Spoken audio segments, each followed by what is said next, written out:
Hello दोस्तों, मुझे लगता है कि आप सब लोग ठीक ठाक होंगे और इस वीडियो को जो भी पर्सन देख रहा है, बच्चे से लेकर युवा नौजवान या फिर बड़े बुजुर्ग तक, ये वीडियो आज आपके लिए बहुत ही अलग होने वाला है। क्योंकि इस वीडियो में एक ऐसे इंटरेस्टिंग टॉपिक के बारे में बात करने वाला हूँ जो हमारे लाइफ में इस कदर जुड़ा हुआ है, जो हमको हमारे लाइफ में डिमोटिवेट, मोटिवेट, नेगेटिव व इमोशनल भी कर सकता है। अब वो इंटरेस्टिंग टॉपिक जो है पावर ऑफ वर्ड्स, मतलब शब्दों की ताकत। अब ये शब्दों की ताकत कैसे हमें डिमोटिवेट, मोटिवेट व इमोशनल कर सकती है, इसको मैं कुछ सवालों के माध्यम से आपको समझाना चाहूंगा। तो फिर चलते हैं उन सवालों की तरफ। तो फिर पहला सवाल जो रहने वाला है वो ये है कि शब्दों की ताकत है क्या और इसकी हमारे जीवन में क्या उपयोगिता है। देखिए, शब्दों की ताकत एक ऐसी कला है जिसके माध्यम से कोई व्यक्ति अपनी बात लोगों के सामने विभिन्न तरीके से रखता है, जिसका प्रभाव उस व्यक्ति पर भिन्न भिन्न हो सकता है। जिसमें उस व्यक्ति की बात से वे व्यक्ति नाराज हो सकता है, खुश हो सकता है, वह उसकी बातें उसको इम्प्रेस करके उसका दिल भी जीत सकती है, या फिर उसकी कुछ बातें उसके दिल पे लग जाए जो उसका दिल ही तोड़ दे। फिर बाद में हो सकता है वो उसे रिश्ता ही ना रखे। तथा ये सभी चीजें हमारे साथ विभिन्न तरीके से होती है, जिसका जिम्मेदार कोई ना कोई व्यक्ति जरूर होता है। पर मैं आपको शब्दों की ताकत का कुछ अलग ही मतलब बताना चाहता हूँ, जिसे जानकर आप अपनी जिंदगी बदल सकते हो। दोस्तों, स्कूल लाइफ में मेरे एक सर ने मुझसे एक बात कही थी कि बेटा, बिना बोले तो सोना भी नहीं बिकता और बोल के तो कुछ भी बिक सकता है। और आज के समय में जिसके पास बोलने की कला है, वो चाहे किसी भी फील्ड में हो, वह वहाँ पर अपनी एक अलग ही पहचान छोड़ता है। वह उसकी सक्सेस भी कुछ अलग ही लेवल की होती है और वह व्यक्ति पैसा अपने ही मुताबिक जितना चाहे छाप सकता है, जिसकी कोई लिमिट नहीं है। उदाहरण के लिए आपने कई सारे सेल्समैन को देखा होगा जिनका बोलने का अंदाज कुछ अलग ही होता है, जो किसी कंपनी के थ्रू कमीशन बेस पर काम करते हैं, जिनको कोई प्रोडक्ट बेचने पर कुछ कमीशन मिलता है, पर बोलने की कला यहीं पर काम नहीं आती है। आपने कई सारे मोटिवेशनल स्पीकर्स को देखा होगा जिनमें संदीप माहेश्वरी, हर्षवर्धन जैन, विवेक बिंद्रा व सोनू शर्मा आदि लोगों के शब्दों में इतनी पावर होती है कि मुद्दे आदमी को भी जिंदा करते हैं। और हमें हमारी जिंदगी में सही शब्दों की जरूरत हर जगह पड़ती रहती है, चाहे हम कोई बिजनेसमैन हो, जॉब पर्सन हो, इन्फ्लुएंसर हो, स्टूडेंट्स हो या फिर कोई फिल्म स्टार हो। और जिनको अपने शब्दों का उपयोग करना नहीं आता या अपने शब्दों पर काबू रख नहीं पाते, तो उसका खामियाजा उससे अपना करियर बर्बाद करने के रूप में भुगतना पड़ सकता है, जो हाल ही में आप बॉलीवुड की दुर्दशा देख सकते हो कि कैसे हो रही है। इसलिए हमारी जिंदगी को अच्छा बनाने में हमारे द्वारा कहे गए शब्द कहीं ना कहीं भागीदारी जरूर निभाते हैं। अब दूसरा सवाल ये है कि ये शब्द कैसे हमें डिमोटिवेट, मोटिवेट व इमोशनल कर सकते हैं। आपने ये बात तो सुनी होगी कि किसी चोट का घाव वक्त के साथ बढ़ सकता है, पर शब्दों के द्वारा दिल पर किया गया घाव कभी नहीं बढ़ता। किसी ने मुझसे कहा कि तुम अपनी जिंदगी में इतने खुश कैसे रह लेते हो, तो मैंने कहा कि किसी की गलतियों को माफ करके, किसी को सॉरी कहकर व किसी की बातों को इग्नोर करके खुश रह लेता हूँ।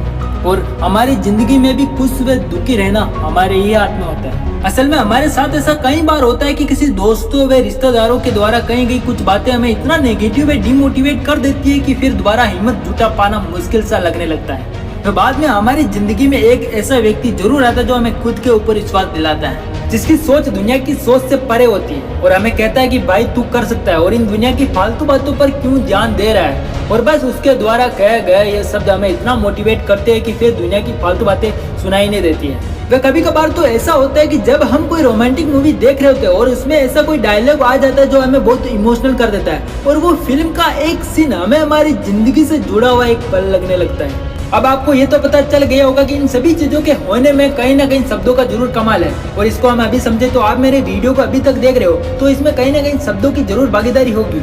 पर इन शब्दों की ताकत हम इस बात से समझ सकते हैं कि हमारे बीते हुए कल के इतिहास में कुछ घटनाएं ऐसी घटेगी जो हमें कई बार सोचने के लिए मजबूर कर सकती है, जिनमें कुछ घटनाएं तो ऐसी थी कि आने वाले मानव इतिहास के लिए वरदान बन गए, वे कुछ घटनाएं उनके लिए श्राप बनकर रह गई। तो फिर चलते हैं उन घटनाओं की तरफ जिनमें आपने देखा होगा कि महाभारत युद्ध आरंभ होने के ठीक पहले अर्जुन ये निर्णय नहीं कर पा रहा था कि वे युद्ध करे अथवा वैराग्य ले ले, क्या करे क्या न करे, कुछ समझ ही नहीं पा रहा था। इस मनोभाव की चरम स्थिति में पहुंचकर उसने धनुष्मान एक और डाल दिए। भगवान कृष्ण ने अर्जुन की यह स्थिति देखकर जान लिया कि अर्जुन का शरीर ठीक है, किंतु युद्ध आरंभ होने से पहले ही इस अद्भुत क्षत्रिय का मनोबल टूट चुका है। तब भगवान श्री कृष्ण ने अपने शब्दों से अर्जुन को जो उपदेश दिए वह श्रीमद् भगवद गीता के नाम से प्रसिद्ध है, जिसमें 18 अध्याय व 700 श्लोक है, जो किसी भी मानव को उसके जीवन की विकट परिस्थिति से निकालने के लिए एक वरदान है। तभी तो हमें हमारी जिंदगी में एक बार श्रीमद् भगवद गीता पढ़ने के लिए कई बार कहा जाता है। और रामायण काल में आपने देखा होगा कि मंत्रा द्वारा कैकेयी के दिमाग में भगवान राम के प्रति भरे गए कठोर शब्द जो भगवान राम के प्रति लाड प्यार को खत्म करके नफरत पैदा कर देते हैं। इसका नतीजा ये हुआ कि भगवान राम को 14 वर्ष का वनवास लेना पड़ा और उनके वनवास जाते ही पूरी अयोध्या सूनी सी पड़ गई। फिर उनके भाई भरत ने भी अपने भाई के लिए सभी राजपाट छोड़ दिया। और इसी तरह हमारी जिंदगी में भी मंत्रा जैसी दासी की भागीदारी कोई ना कोई व्यक्ति जरूर निभाता है, जो अपनों के प्रति जहर घोलने का काम करता है। अगर हम उसकी बातों पर ध्यान दे दे तो हमारी जिंदगी नर्क जैसी बन जाएगी, जो किसी श्राप से कम नहीं होगी। पर इन शब्दों की पावर से भारत जैसे देश को अंग्रेजों से आजाद कराने में बहुत बड़ी भागीदारी निभाई है, जिनमें सरदार वल्लभ भाई पटेल, महात्मा गांधी, चंद्रशेखर आजाद, भगत सिंह व डॉक्टर भीमराव अम्बेडकर आदि महापुरुषों द्वारा भारत जैसे अखंड देश में रहने वाले विभिन्न संस्कृति के लोगों को एक करने में बहुत योगदान दिया। और दुनिया का सबसे क्रूर शासक हिटलर को कौन नहीं जानता होगा, जिनके एक आदेश पर नाजी सेना ने पोलैंड पर आक्रमण कर दिया। वे द्वितीय विश्व युद्ध के लिए हिटलर को सर्वाधिक जिम्मेदार माना गया, जिसमें कई करोड़ों से भी ज्यादा लोगों की जानें चली गई और ये धरती लोगों के खून से लथलथ हो गई। अब आप समझ गए होंगे कि इन शब्दों की पावर से क्या क्या हो सकता है। कोई महायुद्ध छिड़ सकता है तो किसी महायुद्ध को रोका जा सकता है, किसी के प्रति नफरत जगा सकता है तो किसी के प्रति प्यार, किसी की जिंदगी बर्बाद कर सकता है तो किसी की जिंदगी आबाद, किसी को डिमोटिवेट कर सकता है तो किसी को मोटिवेट। अब तीसरा सवाल ये है कि हम हमारे शब्दों को व अपनी बातों को पावरफुल कैसे बनाएं। अधिकतर हमारी लाइफ में हमें अपनी बात रखने के लिए शब्दों की जरूरत जरूर पड़ती है, और उस समय अगर हम शब्दों के खेल को समझ जाए तो आधा काम हमारा वैसा ही हो जाता है। और अगर हम ये समझ जाए कि किस जगह क्या, कैसे और किस तरीके से बोलना है, तो वाकई में हमारे साथ वैसा ही होता है जैसा हम चाहते हैं। वह इसका एक अच्छा उदाहरण आपने राजनीति में से कई नेताओं को देखा होगा, जो हर जगह अपनी बात कुछ अलग ही अंदाज से रखते हैं, जो लाखों करोड़ों लोगों का दिल जीत लेती है। और उनके बात करने के अंदाज से इतना तक पता चल जाता है कि आगे आने वाली सरकार इनकी होगी या नहीं। पर शब्दों के खेल को समझना इतना आसान भी नहीं होता और ना ही मुश्किल, क्योंकि दुनिया में ऐसी कोई चीज नहीं बनी है जिसको सीख के सीखा नहीं जा सकता।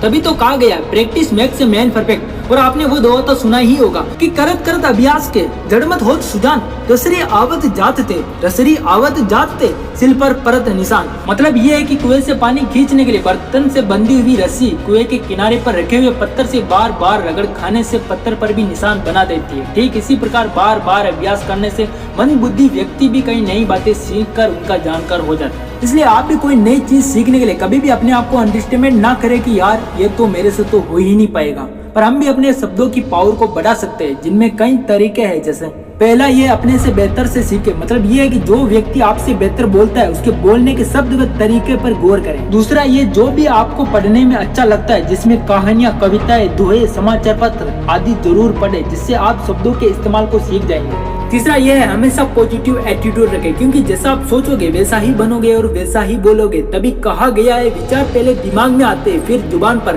अब आप सोच ले कि आपके दिमाग में कैसे विचार आते हैं। चौथा यह है कि भाषा की समझ या ज्ञान को बढ़ाइए, क्योंकि भाषा का सही ज्ञान आपको शब्दों की ताकत का एहसास दिला सकता है। पांचवा ये है, बॉडी लैंग्वेज को सुधारिए, क्योंकि हमारी जिंदगी में बहुत बार ऐसी सिचुएशन आ जाती है जहाँ पर बोल लेना जरूरी नहीं होता है, बस अपनी बॉडी लैंग्वेज से ही लोगों को अपनी बात समझानी पड़ती है। वह ये भी एक प्रकार की स्किल है जिसे सीखा जा सकता है। छठा ये है कि हमेशा निरंतर अभ्यास करते रहिए, क्योंकि अभ्यास से ही इम्पॉसिबल को पॉसिबल बनाया जा सकता है। और दोस्तों, ये वीडियो आपको बहुत अच्छा लगा हो तो इस वीडियो पर लाइक कमेंट जरूर करें, और आप चाहते हो कि ये बातें और लोगों को पता चले तो शेयर करना न भूलें। और आगे भी इस प्रकार के वीडियोस देखना चाहते हो तो प्लीज अपने भाई के चैनल को जरूर सब्सक्राइब करें। धन्यवाद। जय हिंद, जय भारत।